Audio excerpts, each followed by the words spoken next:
يا سيدي على الروقان. لما قلت قبل كده الناس دي بتحب تعمل اي حاجه تبسطها ما كدبتش. آه بصوا، مش قادره اقول لكم قد ايه الفيديو ده ممتع. الناس دي حبت كده تعمل تخييم في مكان. بصوا الجو صعب جدا زي ما انتم شايفين. احلى حاجه فيهم بقى ان هم جايبين كل حاجه ممكن يستخدموها في بيتهم، كانك فعلا عايشه في بيت، يعني كانك في بيتك. وبصوا عملوا فرن وعملوا شفاط وعملوا كل حاجه يحتاجوها في المكان.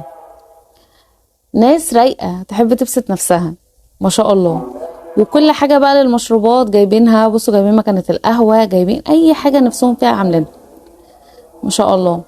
عجباني اول فكره، وعجبني قوي انك تقضي يوم حلو كده مع ناس تكوني بتحبيهم، صحابك بقى، اخواتك، اي حد تكوني بتحبيه كده تقضي معاه يوم زي ده. المنظر عجبني جدا، عجبني قوي قوي ان هم جايبين كل حاجه هم محتاجينها. بصوا الجمال والجو بقى مع السقعه قوي. بصوا الجو والبرد برد جامد يعني، بس هما مستمتعين. ما تنسوش تمنشنوا لصحابكم اللي نفسكم تقضوا يوم معاهم زي ده، وتكتبوا لي بتتابعوني منين.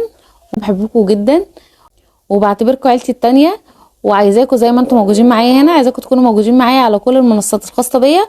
وكمان انا زعلانه منكم عشان انا عندي بيدج تانية اسمها شيماء غريب 2، وانا قلت لكم عليها بنزل فيها فيديوهات مختلفه عن الفيديوهات دي خالص. برضو هتعجبكم. روحوا شوفوها.